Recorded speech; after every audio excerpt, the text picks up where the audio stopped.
October 30th, 2019 was a wet and miserable day across western Louisiana as a slow, cold drizzle washed out the last traces of another hot and muggy summer that year. It was the day before Halloween and 2 days before the unofficial start of the holiday season. Buck fever was thick in the air, and folks all up and down this stretch of the piney woods were all fired up since hunting season had started just a couple of weeks before. Game hunting down here has always been something akin to a religion and a way of life. And the first day of hunting season has always been treated as something like a national holiday by local folks as far back as anyone can remember. A mild cold front was blowing in from up north, and the fall rainy season in Louisiana was now just getting started. Life simply grinded on in its normal and natural pace, just like it has always done, and nothing seemed any different or out of the ordinary about this rain-chilled afternoon as 30-year-old Bradley Stracener left his mother's apartment in the Sandy Hill area a few miles outside of Leesville, Louisiana, for what would be the last time. Bradley had stopped by to see his mother an hour or so earlier and had greeted her with breakfast in bed, and the two had spent that time visiting before Bradley left to return his girlfriend's car and pick up her son from school, with the expressed intention of returning later that afternoon to do some mechanic work on his pickup truck. Bradley made the short walk through his mother's living room to the door while making casual conversation with her. Then as he twisted the knob to step out, he turned and uttered, "I love you, Mom," before leaving out of the modestly furnished dwelling. Words that still haunt his mother's soul and the hearts of everyone in our entire community, with even the slightest hint of a conscience. It wasn't until just after dark that anything seemed out of the ordinary to Miss Tony James Doyle, the mother of Bradley Stracener, when around 7 p.m. his girlfriend called to find out if Miss Doyle had seen or heard from him. It had been a few hours since Bradley had left his mother's Sandy Hill residence to take a short 10-mile trip to his girlfriend's house on Bundick Road, a simple drive of no more than 10 to 15 minutes on a good day. At around 6:30 a.m. the following morning, the Vernon Parish Sheriff's Office responded to a report of a suspicious vehicle parked on the edge of property belonging to the ex-wife of Bradley's former boss, who noticed a silver 2014 Ford Focus parked in a small clearing just off the side of the highway, just a half-mile from Bradley's mom's apartment. Deputies soon arrived and conducted a search of the area and the vehicle, finding the keys lying conspicuously in the front passenger seat, and nothing indicating that Bradley had been forced out of the vehicle or been involved in a struggle. A search party using a canine unit arrived not long afterwards and scoured the nearby woods on both sides of the highway, but found no trace of Bradley. It was as if he had simply vanished into thin air on that lonely stretch of wet Louisiana highway.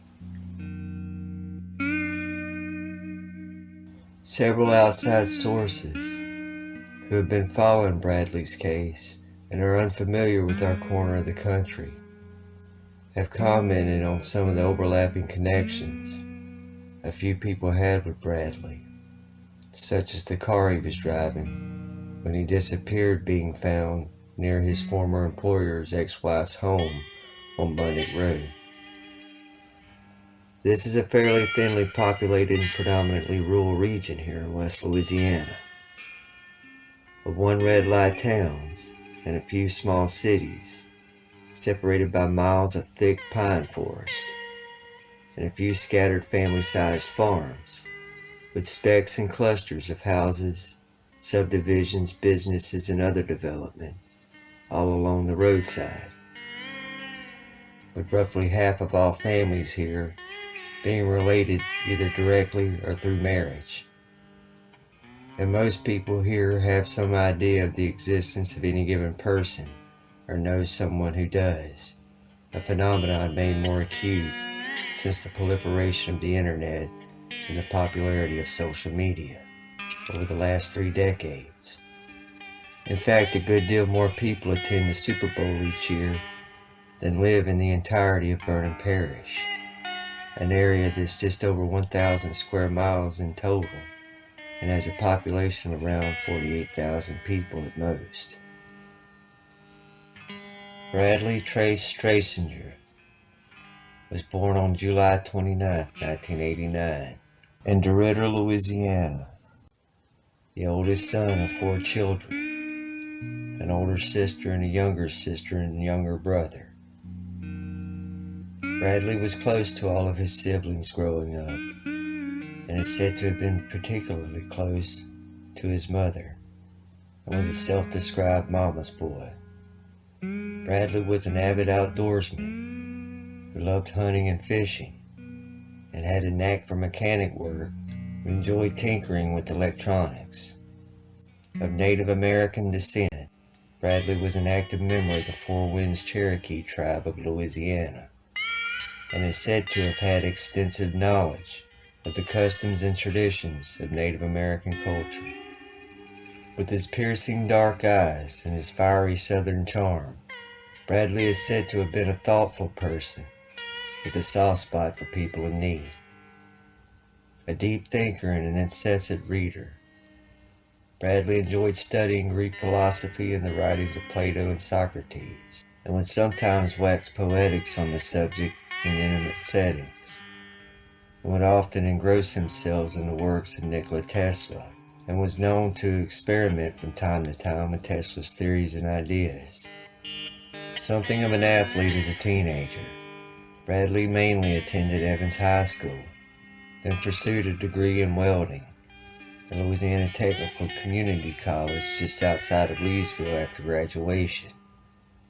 Though a certified welder by trade, he eventually got bored with the job and dabbled in other professions such as carpentry and truck driving.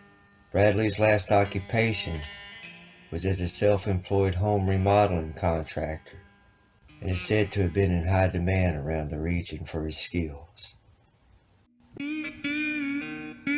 Bradley's mother, and a good many of others across Vernon Parish, have openly criticized what they view as the lack of seriousness the local authorities have shown in trying to piece together the mystery of his disappearance. And many have pointed out the high number of unsolved missing persons and homicide cases in Vernon Parish going back the last 3 decades.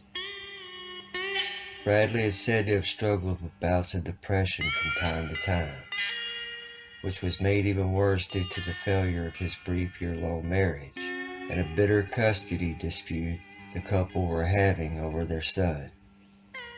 It has also been mentioned that he was having relationship problems with the woman he was involved with at the time of his disappearance. Sources say he had struggled with drug addiction for a good while, and that after being prevented from seeing his son, he fell into a deep depression that caused him to spiral out of control.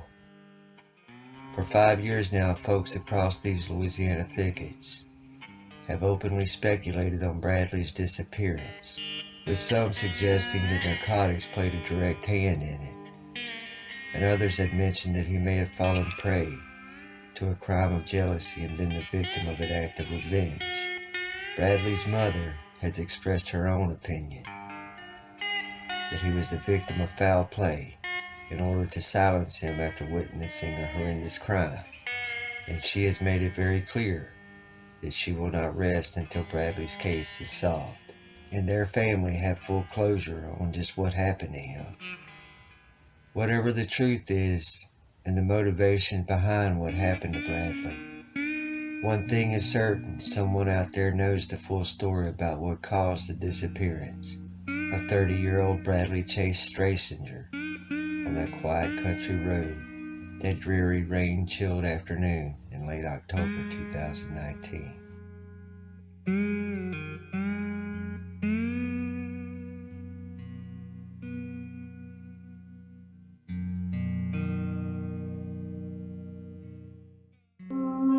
The Lord is my shepherd, I shall not want. He maketh me to lie down in green pastures.